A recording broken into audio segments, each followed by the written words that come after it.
Friends, आप देख रहे हैं एफके एजुकेशन। तो आज के इस क्लास में हम बिल्कुल बेसिक से क्लास 10th मैथ को शुरू करने वाले हैं, जिसमें चैप्टर नंबर 1 के टोटल बेसिक चीज़ों को लेंगे। यह चैप्टर नंबर 1 को लगभग मैं 8 से 10 क्लास में कंप्लीट कर देने वाला हूं। आप मेरे सभी वीडियो को अगर पूरा देखते हैं तो आपको मैथ में एक अलग लेवल की ही जान आने वाली है। मैथ कोई भी समझ सकता है, जो कभी नहीं भी पढ़ा है वो भी समझ सकता है। मैं बिल्कुल ज़ीरो से शुरू करने वाला हूँ, वो भी बिल्कुल ज़ीरो से हर चीज़ एक्सप्लेन करते जाऊँगा। चलिए तो देखते हैं कि आज मुझे इस टॉपिक में क्या क्या पढ़ना है। और मेरा हर लेक्चर 8 से 10 मिनट का होगा, उससे ज़्यादा नहीं होगा। चलिए तो आज देखते हैं। सबसे पहले हम नंबर सिस्टम को देखेंगे, यानी नंबर सिस्टम में क्या क्या हमें पढ़ना होगा। नंबर सिस्टम, जिसे हिंदी में हम क्या कहते हैं, संख्या पद्धति। तो देखिए, नंबर सिस्टम मतलब हमें यह पहले पता होना चाहिए कि नंबर क्या होता है, नंबर होता क्या है, यानी जिसको हिंदी में संख्या कहते हैं। पहले नंबर सिस्टम में तो हमें नंबर के बारे में जानकारी होना चाहिए ना। तो नंबर क्या है कि अंकों का विभिन्न प्रकार का मेल, यानी it is different combination of digit, यानी अंकों के विभिन्न प्रकार के मेल के, यानी बहुत सारा अंक मिल जाएगा। जैसे 2 अंक मिल सकता है, 3 अंक मिल सकता है, 4 अंक मिल सकता है, 5 अंक मिल सकता है, यानी 2, 3, 4 अंक। अंक का विभिन्न प्रकार मेल ही संख्या है, यानी different combination of digit are called number. तो नंबर पहले तो अब हमें ये पता होना चाहिए कि अंकों का विभिन्न प्रकार का मेल मतलब क्या। पहले अंक तो हमें पता ही नहीं है सर, तो चलो मैं पहले अंक बता देता हूँ। यानी अंक होता क्या है, तो अंक एक प्रतीक है। क्या है अंक? एक प्रतीक है या चिन्ह है, जिसकी सहायता से हम कोई संख्या को लिखते हैं। यानी अंक क्या है? अंक एक प्रतीक है। डिजिट, डिजिट एक सिंबल है। Digit are symbol with the help of number, यानी जिसकी सहायता से हम कोई संख्या लिखते हैं। तो क्या है डिजिट? का है डिजिट एक सिंबल है, जिसकी सहायता से हम क्या करेंगे, कोई संख्या को लिखेंगे। तो देखिए स्पष्ट हो गया कि अंक क्या है। तो अंक एक प्रतीक है, यह एक प्रतीक है जिसकी सहायता से हम क्या करेंगे, कोई संख्या। तो हमें यह पता होना चाहिए कि सारा अंक कौन कौन होता है, हम किसको समझेंगे कि यह अंक है और यह अंक नहीं है। तो देखिए 0 एक अंक है, 1, 2, 3, 4, 5, 6, 7, 8 और 9, यानी 0 से लेकर के 9 टोटल डिजिट की संख्या 10 होती है। यानी टोटल अंकों की संख्या कितनी होगी, 10। अब यह भी होनी चाहिए कि सारा अंक जब बात कर रहे हैं तो अंक होते हैं कितने प्रकार के।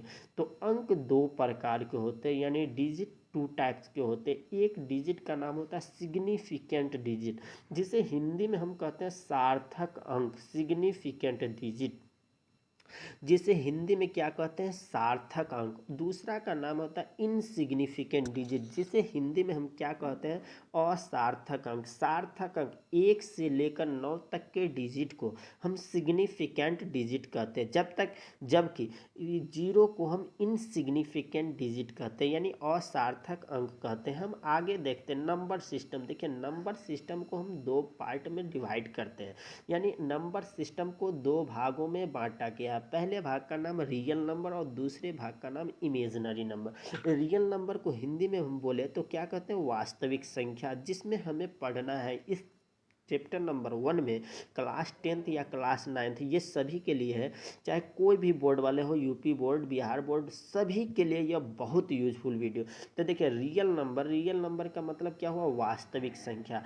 इमेजिनरी नंबर यानी काल्पनिक संख्या। तो देखिए हमें केवल रियल नंबर के बारे में पढ़ना है, इमेजिनरी नंबर के बारे में पढ़ना नहीं है। रियल नंबर देखिए 0 से लेकर प्लस 1, 2 प्लस इन्फिनिटी तक, और 0 से इधर -1, -2, -3 माइनस इन्फिनिटी तक, ये होता है रियल नंबर। इमेजिनरी नंबर जिसका रूट में, यानी रूट में माइनस जो भी आता है, ये सभी इमेजिनरी नंबर होता है। जैसे रूट में -1, रूट में -2, रूट में -3, ये सब इमेजिनरी नंबर है। कभी भी रूट में अगर माइनस आ जाए तो उसे हम क्या कहेंगे, इमेजिनरी नंबर, जिसके बारे में हमें 10वीं में पढ़ना नहीं है, इंटर में पढ़ना होता है।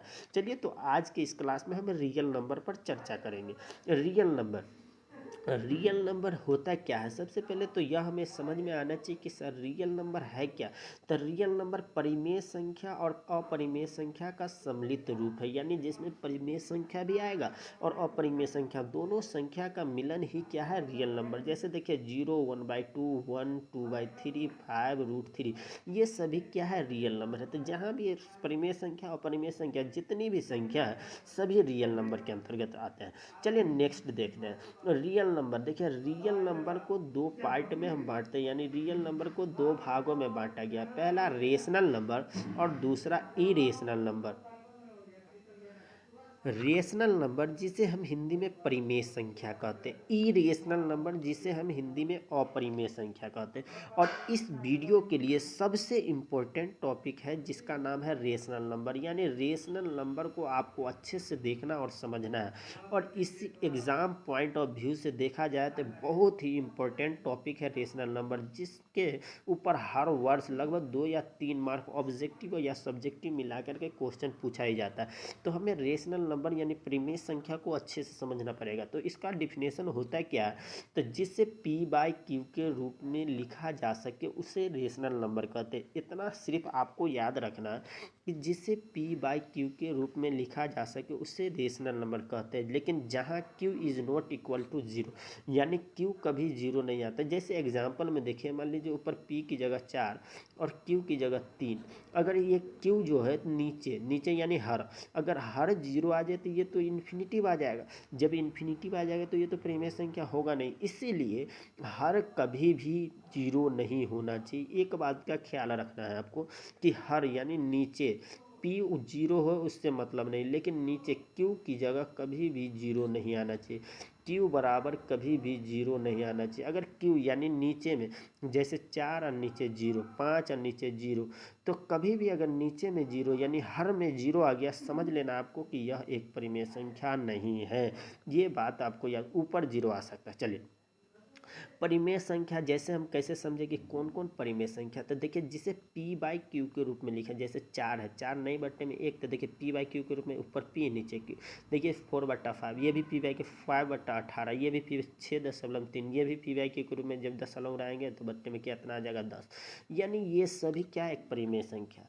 लेकिन सर इतने से स्पष्ट हो जाता है क्या कि हम इतना चीज़ रहे तो हम समझ जाएंगे सभी चीज़ को कि यह परिमेय संख्या नहीं, यह अपरिमेय संख्या नहीं। अभी कुछ चीज़ है जो आपको और याद रखना पड़ेगा, उसके बाद आप कभी भी देखते ही पहचान जाइएगा कि यह परिमेय संख्या और यह अपरिमेय संख्या। जैसे देखिए एग्जाम्पल में आपको कुछ चीज़ आपको देखिए नोट में लिखा ना, ये याद रखना कि सभी दोहराने वाली संख्या यानी ऑल रिपीटिंग डेसिमल एक परिमेय संख्या, यानी जितना भी दशमलव संख्या दोहराएगा वो सभी को आपको डायरेक्ट लिख देना है कि यह एक परिमेय संख्या। जैसे देखिए 3.99999 रिपीट हो रहा है कि नहीं, यानी दोहरा रहा है कि नहीं, तो यह एक परिमेय संख्या। इस तरह पर आपको बहुत क्वेश्चन एग्जाम में मिलेगा। जैसे 5.2.3.3 यानी इस तरह से दोहराता रहेगा संख्या। और जैसे देखिएगा कि एक संख्या रिपीट होने लगा तो आपको समझ जाना है कि वह एक परिमेय संख्या है। तो ये चीज़ आपको याद रखना कि जो भी संख्या दशमलव के बाद रिपीट होने लगे, जो भी संख्या दशमलव के बाद रिपीट होने लगे वह एक परिमेय संख्या। नेक्स्ट देखिए क्या लिखा है, सभी शांत संख्या। क्या, सभी शांत संख्या। अब देखिए शांत संख्या क्या होता है, जिसको आप भाग दीजिए, हर से अंश में भाग दीजिए और भाग देने के बाद पूरा पूरा कट जाए वो भी। तो जो भी संख्या भाग देने के बाद पूरा पूरा कटे वह एक परिमेय संख्या, यानी जितना भी शांत संख्या होगा वह एक परिमेय संख्या। तो पहला क्या था कि सभी दोहराने वाली संख्या वह एक परिमेय संख्या। दूसरा क्या, सभी शांत संख्या एक परिमेय संख्या। और जो सबसे इम्पोर्टेंट है कि 22/7, बहुत बार एग्जाम में पूछा गया कि 22/7 एक परिमेय संख्या या अपरिमेय संख्या। तो 22/7 एक परिमेय संख्या। आपको यह भी याद रखना, जबकि पाई यानी पाई का मान ही ना होता 22, लेकिन जबकि पाई एक अपरिमेय संख्या। आज के वीडियो में इतना ही। चलिए फिर से मिलेंगे नेक्स्ट वीडियो में इसी से आगे। धन्यवाद।